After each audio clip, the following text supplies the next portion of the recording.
So, imagine driving to work in the pitch black. Oh man, yeah, early morning commutes are the worst. Right. And you're 24 years old, heavily hungover, nursing just a brutal headache. Sounds miserable. Totally. And you are just generally angry at the world, and the radio is playing in the background, some preacher asking for money. Which, was super common back then. Exactly. So in this moment of just pure dripping cynicism, you make a sarcastic, highly specific bet with the universe, just to prove that God doesn't exist. A literal bet. Yeah, you ask for $35. You basically demand a receipt from the divine. Right. Now imagine checking your mail a few days later, opening an envelope from a company you completely forgot about, and finding an unexplained check for exactly $35. I mean, the autonomic nervous system just takes over at that point. Seriously. The source material we're looking at today literally describes the hair standing up on the back of this young man's neck. Yeah, which is It's like the physical manifestation of a worldview suddenly shattering. Welcome to today's deep dive.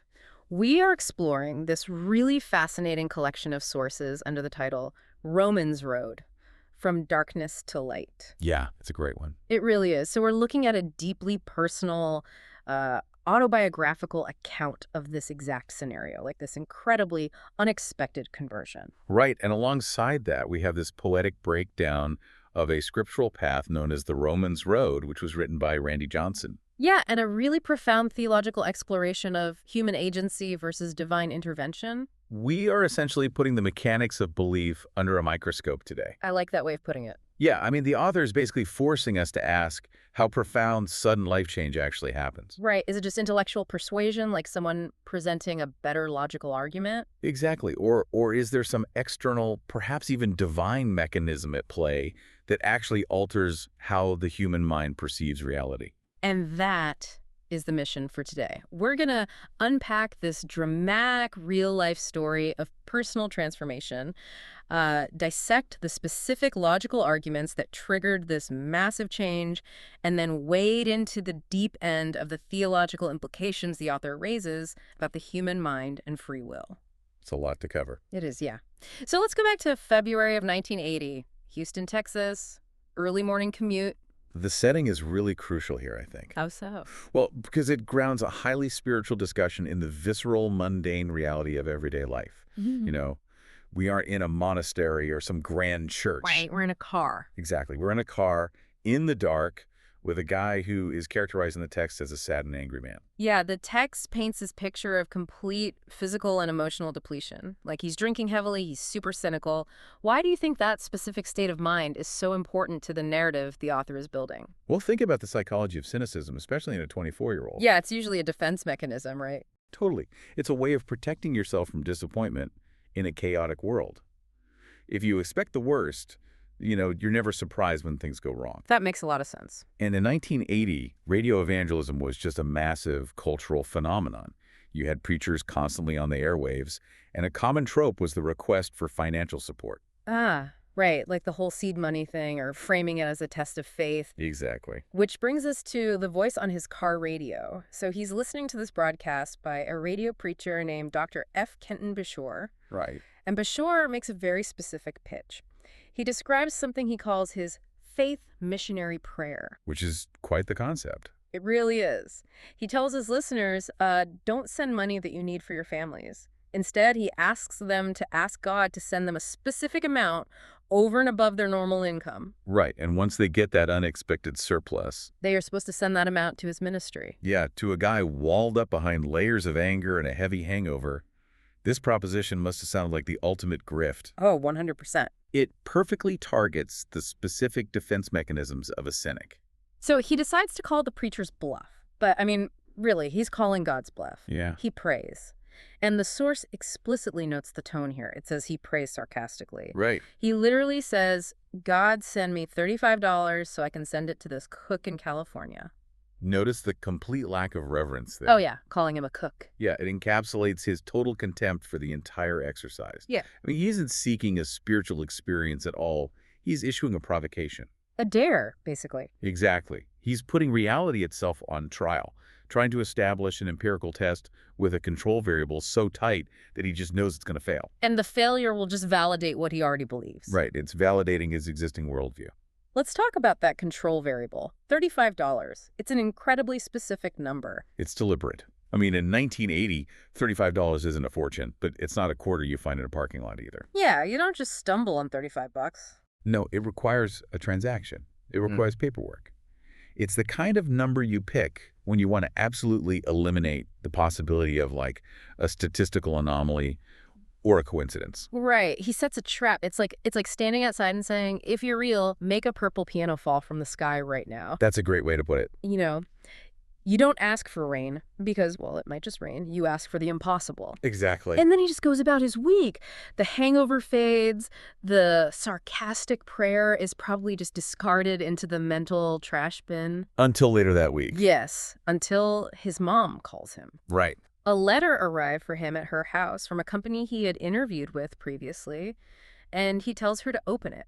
And this is the moment of massive cognitive dissonance. Oh, I can't even imagine. She opens it and reads off an expense reimbursement check for exactly $35. How does a human brain even process that? Right. You build this massive wall of cynicism, you challenge the universe to knock it down with a highly specific wrecking ball, and then the exact wrecking ball you ordered shows up at your front door. The brain honestly struggles to process it, which is why the body reacts first. The hair on the neck. Yeah, that involuntary response to a shattered paradigm. When a coincidence is this hyper-specific, the mathematical probability approaches zero. Yeah, it's essentially impossible. Psychologically, it forces the individual into a corner. I mean, you either have to believe in an absurd astronomical statistical fluke. Or you have to entertain the terrifying possibility that the void you yelled into is actually listening. Exactly. You know, the source text highlights this really interesting theological irony here. It tells us early on that the quote-unquote gospel is offered free of charge. Right. Yet this entire spiritual awakening is initiated through a literal financial transaction. The ultimate free gift is kicked off by a sarcastic demand for 35 bucks. It really introduces the concept of unmerited provision, which is just central to the author's argument. Okay, unpack that a bit. Well, he didn't earn that $35 through piety, right? Definitely not. His prayer was insulting. Exactly. Yet the provision arrived anyway. It establishes a huge contrast between human arrogance and external grace. The money was completely unearned. Just a total freebie. Yeah, and it functions as a physical precursor to the spiritual concepts he's about to encounter. And the shock of the check actually works. I mean, it rattles his locked doors enough that the following Monday, he's back in the car and he actively chooses to tune back into Dr. B. Shore's radio broadcast. He wants to hear what the cook in California has to say now. Right. And the preacher announces that he felt compelled to present something called the Romans Road that morning. Yeah. The source provides us with a poetic breakdown of this presentation written by Randy Johnson. Now, I've heard the phrase Romans Road before, like just in cultural passing, but what actually is this? That's a great question. Is it just a collection of nice-sounding quotes? Far from it. The Romans Road is a highly structured, really systematic theological argument. Yeah. It pulls specific verses from the book of Romans, which was written by the Apostle Paul in the first century. All right. Historically, Paul was writing to a divided church in Rome. It was a mix of Jewish and Gentile believers who were constantly arguing about morality, law, and who was actually acceptable to God. So it was a pretty tense situation. Very tense. So Paul's letter is essentially a massive, incredibly dense legal and philosophical document designed to just level the playing field. To lay out the exact mechanics of salvation. Exactly. And the Romans Road distills that massive letter into a digestible, logical flowchart. So the guy gets his $35 check. His cynical worldview is severely compromised and he tunes in. What does the preacher actually say that breaks through his specific brand of anger? Well, the poem starts by establishing a baseline. Okay. It begins with what the poem calls the power and the standard. It references Romans 1.1 and 1.1. Right. And what's the core idea there? The core idea presented is that salvation is achieved through God's power and accessed by faith. The text establishes right away that there is a standard of righteousness, but the mechanism for meeting it isn't human effort. Which leads directly into the next point, which honestly feels like the exact antidote to a 24-year-old's arrogant cynicism. Oh, absolutely. The poem moves to the indictment. It cites Romans 3.23, For all have sinned and fall short of the glory of God. This is the great equalizer. Yeah. Remember the historical context we just talked about? Paul writing to people arguing over who was more righteous. Right, the Jewish and Gentile believers. Yeah, this verse completely dismantles any human hierarchy of morality. It doesn't matter if you're a religious leader keeping every single law or a hungover guy driving in the dark. The indictment is universal. Exactly. It states categorically that the baseline established in step 1 is something every single human has already failed to meet. It's a pretty devastating premise if you take it seriously. You're presented with the standard of perfection and then immediately told, yeah, you have already failed. Right. But the flowchart doesn't stop there. It moves to the precedent. Yeah. And it reaches way back into history to a figure named Abraham. Yeah. The poem points to Romans 4.3, which says that Abraham believed God, and it was credited to him as righteousness. But why bring a historical figure into a flowchart about personal salvation? It is a brilliant piece of logical architecture, actually. How so? Because if the requirement is righteousness, and the previous verse just established that everyone fails to achieve it through their behavior, Yeah. the logical conclusion is just hopelessness, right? Yeah, you're stuck. But by citing Abraham, the argument provides a legal precedent. Yeah. Abraham existed long before the religious laws were even written. Right, so he couldn't have followed them. Exactly. He wasn't credited with righteousness because he followed a perfect set of moral rules. He was credited with righteousness simply because he believed. So it isolates faith as the sole mechanism. Yes, the sole mechanism for justification. Now, you use the word justification, which sounds very much like courtroom terminology. It is precisely courtroom terminology. Okay. Justification, in this theological context, means being declared legally innocent or righteous before a judge. Okay, I see. The argument is that this legal standing cannot be earned through actions. It can only be granted based on faith, using Abraham as the historical proof of concept. So we have a standard we can't meet, an indictment that we've all failed, and a precedent that faith is the only way out. Right. That sets up the pivot, the solution and the substitute. Yes. The poem brings in Romans 5.8, stating that God delivered up his son, and that while we were still sinners, Christ died for us. Notice the timing emphasized in the text there. While we were still sinners. Right, not after they cleaned themselves up. Exactly. This connects perfectly back to the unmerited nature of the $35 check. The solution wasn't provided after humanity fixed its act. The substitute was offered in the midst of the destitution. The poem then contrasts the outcome of the substitute, using some very stark economic language. It points to Romans 6.23. The payoff of sin is death, but the gift of God is eternal life. Given the young man's story, the economic language is incredibly potent. Oh, definitely. The verse contrasts a payoff or a wage with a gift. Right. A wage is something you earn through your labor or your actions. And the text argues that the only thing human actions actually earn is death. But a gift is inherently unearned. Yes. The young man asks the universe for a financial payoff, but the text is offering him a conceptual framework for a free gift. That's a massive shift, and the argument concludes with the result and the action. Romans 8.1 declares no condemnation for those in Christ. Right. And then it provides the actual instruction manual, what the poem refers to as the TNT, the explosive power. It cites Romans 10.9 and 10. If you confess with your mouth and believe in your heart, you will be saved. It links the internal conviction, the belief in the heart, with the external declaration, confessing with the mouth. Okay, wait, I have to stop you there. Yeah. This flowchart makes perfect logical sense on paper. You've got standard, failure, precedent, substitute, action, result. It reads exactly like a mathematical proof. It really does. But logic doesn't just instantly rewire a hungover, angry man. Right. I mean, I can follow a logical flowchart and agree that the square root of 144 is 12 without it completely upending my life or altering my worldview. Sure. So what is the missing link here? How does a person bridge the gap from simply hearing a set of historical and theological claims on the radio to actually experiencing a life-altering transformation in his core identity? That is the pivotal question of the entire source text. Okay. You're completely right that the Romans Road is a systematic argument, but the author explicitly emphasizes that just hearing this logical roadmap is not sufficient. Right, it's just information. Exactly. The text states, the following will help you understand what happened to this young man in the inner man when God opened his heart to understand the gospel. The inner man. We are moving from external logic to internal mechanics. Yes. Because logic alone cannot cure what the text defines as spiritual blindness. Ah, The argument can be architecturally flawless, but if the receiver's apparatus is broken, the message simply bounces off. that makes sense. The author introduces a really profound metaphor to explain the unseen mechanics of spiritual sight and psychological change. Yeah, let's unpack this metaphor. The source talks about the headwaters and the lamp of the Lord. Right? It paints this picture of the inner mind as a set of headwaters that form a river, and this river flows outward into the sea of humanity.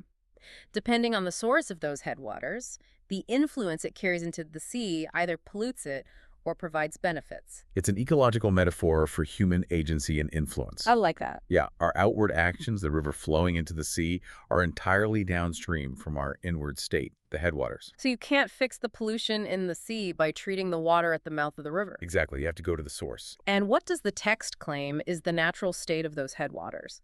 It describes humanity operating entirely in the dark. It says, "In darkness, man chooses his way." Yeah. It even mentions unclean spirits acting like a farmer who irrigates and channels the streams. It's a dark picture. It really is. Left to his own devices, a person's inner headwaters are polluted, and he is just stumbling around choosing his own way in total darkness, constantly influenced by unseen negative forces. Think about how perfectly this maps onto the young man before the check arrived. Oh, totally. He was choosing his way in the dark, cynical, angry, polluted by his own defensive lifestyle. Yet he felt supreme. Right, he thought he had it all figured out. He believed he was the ultimate arbiter of truth, confidently issuing a sarcastic challenge to the universe. His headwaters were polluted, but because it was pitch black, he couldn't see the pollution. You know, I think of the human mind in this scenario like a pitch black room. Okay, go on. You live your entire life in this room, and you are constantly bumping your shins on the furniture. Ouch. You're bruised, you're frustrated, you're deeply angry at the architecture of the room. Hearing the logical presentation of the Romans Road isn't just someone standing outside the door sliding a braille map under it to show you where the couch is. That's a great analogy. Right. A map doesn't change the fact that you are in the dark. According to the text, what actually happens is someone walking into the room and flipping the light switch. That is an excellent way to conceptualize it. The map is useless without the light. Yeah. The poem introduces the lamp of the Lord. Yeah. It states that this lamp lights up his innermost parts. And then it delivers a striking line about the result of this illumination. My breath makes him understand that he is not supreme. That he is not supreme. Man, that feels like the core psychological shift. It is. The illumination isn't just about gaining new data points to add to your worldview. It is a fundamental reorientation of the self. The human realizes they are not the center of the universe. And the source backs this up with some heavy scriptural references. Yes, it does. It quotes 2 Corinthians 4, which says that if the gospel is veiled, it is veiled because the God of this age has blinded the minds of those who do not believe so they would not see the light. Right. It explicitly identifies the problem not as a lack of intelligence, but as an active blinding of the mind. The framework here completely removes intellectual superiority from the equation. Which is really interesting. Yeah. The smartest person in the world and the most foolish person in the world are equally disabled in a pitch-black room. Right. The young man's sudden understanding in the car wasn't an intellectual achievement. He didn't outthink his own cynicism. The text frames it as divine illumination. And the passage from Corinthians continues. For God, who said, "Let light shine out of darkness," is the one who shined in our hearts to give us the light of the glorious knowledge of God. Yeah. It's linking the original creation of the universe like the Big Bang or God speaking light into the void with the internal creation of belief in a single human mind. It argues that it requires the exact same level of divine power. A human cannot simply decide to turn the lights on in their own headwater. Oh. The text also cites Ephesians 5, which reinforces this profound shift. It doesn't say you were in the dark and now you are in the light. What does it say? It says, for you were at one time darkness, but now you are light in the Lord. Ah. You used a term earlier when we were preparing for this, an ontological shift. For the listener who might not read heavy philosophy, what does that actually mean in the context of this guy driving his car? Right, so ontology is the philosophical study of being, of existence itself. Okay. When we talk about an ontological shift, We're saying that his actual literal state of existence changed. It's not just a change of mind. No, he didn't just change his opinion the way you might change your favorite sports team or decide you like a different genre of music. The core nature of his existence transformed from being darkness to being light. So when he was listening to the radio preacher on that Monday morning, Dr. Bishora wasn't just giving a persuasive speech. Not according to this framework. Right. According to the author's framework, God was actively flipping the light switch in the guy's headwaters. Yes. The cognitive dissonance created by the $35 check pried his eyes open just enough for the lamp of the Lord to illuminate his innermost parts. Exactly. Suddenly, he saw the furniture in the room clearly. The Romans wrote, the standard, the failure, the substitute made perfect sense, not just as a logic puzzle, but as an undeniable reality. Precisely. The logic provided the scaffolding, but the illumination provided the sight to perceive the scaffolding. This brings us to the heaviest, most complex part of the source material. I'll buckle up. Yeah. The poem specifically phrases it this way: God turns the lamp wherever he wants. Right. This introduces a massive, centuries-old philosophical and theological paradox. It really does. If God is the one holding the flashlight and God is the one deciding whose innermost parts get lit up and he turns it wherever he wants, what happens to human free will? You are touching on one of the most fiercely debated concepts in history, the tension between divine determinism and human agency. Yeah. If God flips the switch, are we just puppets acting out a script? Exactly. Did the guy in the car actually make a choice to pull over and pray? Or did he just get his strings pulled by an overwhelming divine force? It's the big question. And the source material doesn't shy away from this. It introduces a very careful distinction between man's, quote, free will and man's freed will, freed with a D at the end. Yeah, that distinction is everything. How does the author navigate this minefield? The author anchors the concept using a specific narrative from the book of Acts. Okay. It points to a woman named Lydia in Acts 16. The text describes Lydia as a dealer in purple cloth, a God-fearing woman who was listening to the Apostle Paul speak. Right. But then it provides a crucial mechanical detail about her conversion. The Lord opened her heart to respond to what Paul was saying. The Lord opened her heart. Okay, so Paul is delivering the logical argument, Lydia is physically hearing the words, but the actual capability to respond requires an external divine action. Yes. God has to pry the door open. Correct. And the author synthesizes this into a striking concluding paradox. Hear it. The text says, man does what God has willed, but man also does what he pleases, thus providing a striking balance between the sovereignty of God and the responsibility of man. Okay, I have to push back hard on this. I figured you would. On the surface, doing what God willed and doing what you please seem completely contradictory if God is the one controlling the parameters. Sure, is that what you're saying? If God opened Lydia's heart, where is her agency? If God turned on the lamp in the hungover guy's mind, did he actually make a free choice? Right. How can you possibly say someone is doing what he pleases if God is the one secretly pulling the levers in the headwaters? It is a massive philosophical knot. To untangle it, we really have to look at how the text defines free will before the light comes on. Okay, walk me through that. The poem explicitly says, witness man's free will, in darkness man chooses his way. So the text acknowledges he is freely choosing, Yes. but he's freely choosing darkness. Yes. Before the lamp is lit, man's will is technically free, meaning there is no external physical force putting a gun to his head and forcing him to act against his desires. Right. He's doing exactly what he pleases. But we have to ask, what dictates his desires? Well, according to the metaphor, his headwaters are polluted and he's in pitch blackness. Exactly. His will is free to choose, but his choices are entirely bound by the parameters of his darkened nature. I think I see where you're going with this. He can only choose according to what his nature desires, and his nature is blinded. Therefore, he will always freely choose to reject the light because he cannot see it for what it truly is. Wow. His free will is actually a profound form of bondage. He's a slave to his own limited, polluted perception. Okay, let me test an analogy here because we are brushing up against psychological determinism, the idea that humans always act according to their strongest desire at any given moment. Right. Let's hear the analogy. Imagine someone is wandering in a massive desert. They are severely dehydrated, delirious, absolutely dying of thirst. Okay. Suddenly, you appear in front of them with an ice-cold glass of clean water. Do they technically choose to drink it? Yes. Nobody is forcing the water down their throat. Right. But given their desperate condition and the undeniable reality of the water suddenly being revealed to them, the choice is entirely inevitable. Yeah, they're going to drink it. Their condition, combined with the sudden revelation of the water, makes their acceptance a certainty.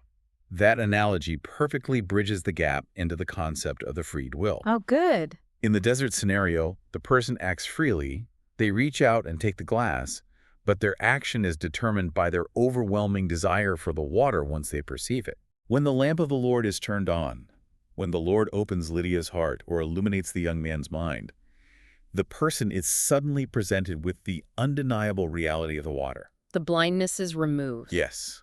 They see the glorious light of the gospel, as the text from Corinthians puts it. So the illumination fundamentally changes what pleases them. Exactly. That is the genius of the striking balance the author proposes. God does not violate human agency. God alters human perception. That is a huge It distinction. really is. Once the lamp is lit, the will is no longer bound by the illusions of darkness. It is freed to see the ultimate truth. And upon seeing that truth, Upon seeing the substitute offered in Romans 5, upon seeing the free gift of eternal life, the person genuinely, authentically desires it. Their strongest desire shifts instantaneously. right. There's where the person genuinely does what he pleases, choosing the light, drinking the water, which perfectly aligns with what God has willed by deciding to turn on the light in the first place. It's not a violation of the will, it's a resurrection of the will. I love that phrasing. God doesn't force the guy in the car to pray against his desires. God changes the guy's capacity to see the room he's standing in, which instantly changes what the guy desires to do. Precisely. He suddenly wants to pull over and pray. He wants to send the $35. It is a synthesis of supreme divine authority, deciding to turn on the lamp, and genuine human agency, reacting naturally to the sudden, overwhelming introduction of light. It's a profound resolution to the tension. It really is. It honors the vast portions of Scripture that declare God's absolute, terrifying sovereignty over reality opening hearts, speaking light into existence. Right. But it simultaneously honors the portions of Scripture that demand an authentic human response. Confessing with the mouth, believing in the heart. Yeah. The Romans road is the logical path you must walk, but the lamp of the Lord is the mechanism that gives you the eyes to see the road. I have to wrestle with the flip side of this, though. Okay, let's hear it. We're looking at a story where the light was turned on. The guy got a $75 check. Lydia had her heart opened. If we take this framework to its logical conclusion, what about the people whose hearts aren't opened? What about the people where the lamp isn't turned on? Does the text address the dark side of this freed will concept? That's the tough question. Because if God turns it wherever he wants, it implies there are places he doesn't turn it. You are hitting the exact nerve that has caused centuries of theological debate. Yeah, I figured. It's often categorized loosely under the umbrellas of Calvinism versus Arminianism. Right. Now, the specific source material we were reviewing today doesn't attempt to provide a neat, comfortable answer for the unilluminated. Okay. It focuses intensely on the mechanics of the positive transformation. However, by establishing that man in darkness is acting according to his own free will and doing what pleases him, the framework maintains that human beings are ultimately responsible for their choices, even if their nature limits those choices to rejecting the light. Wow. It's a hard, jagged pill to swallow. It really is. It places the ultimate cause of salvation squarely on divine grace, while leaving the ultimate cause of rejection squarely on human nature. It is incredibly heavy. But, it brings the young man's story full circle in a way that is just undeniably fascinating. It really does. The $35 sarcastic bet wasn't just a funny, inexplicable coincidence. No. In this framework, it was the specific, calculated mechanism God used to rattle the locked door of this young man's darkened mind. It was the necessary cognitive jolt required to get him to tune in on Monday morning. Exactly. And then the logical perfection of the Romans road provided the architectural framework, while the divine turning of the lamp provided the actual sight. It is a journey from the illusion of a free will in the darkness to the reality of a freed will in the light. It challenges you to fundamentally evaluate how you view your own choices, your own desires, and your own capacity to understand truth. Are we the architects of our own enlightenment, or are we reliant on external illumination? Exactly. Let's recap the massive journey we've been on today. Yeah, it's been quite a ride. We started in a car in Houston with a deeply cynical 24-year-old whose sarcastic bet with the universe resulted in a literal $35 shock to his system. Right. We explored how that cognitive dissonance opened the door for him to hear the Romans Road, a rigorous, logical progression from the universal indictment of humanity's shortfall to the substitutionary, unmerited gift of grace. Yeah. And finally, we plunged deep into the philosophical mechanics of the inner man, exploring how the lamp of the Lord illuminates the headwaters of the psyche, resulting in the beautiful, complex paradox where a human being's will is finally freed to desire exactly what God has willed. Whether a listener's coming at this from a theological background, studying philosophy, or simply intrigued by the psychology of paradigm shifts, this source material forces us to grapple with the actual mechanics of profound change. It really does. It asks us to consider whether true, life-altering transformation is ever merely a product of winning a logical argument, or if it always requires a fundamental external shift in how we see reality. You can't just argue someone out of a pitch-black room. The light has to be turned on. Well said. Which leaves us with a final provocative thought for you to mull over today. Based on the source's intricate claim that humanity does what it pleases while simultaneously fulfilling divine will, I want you to think about the biggest, most positive pivot you have ever made in your own life. Yeah, think about that. Think about that massive turning point.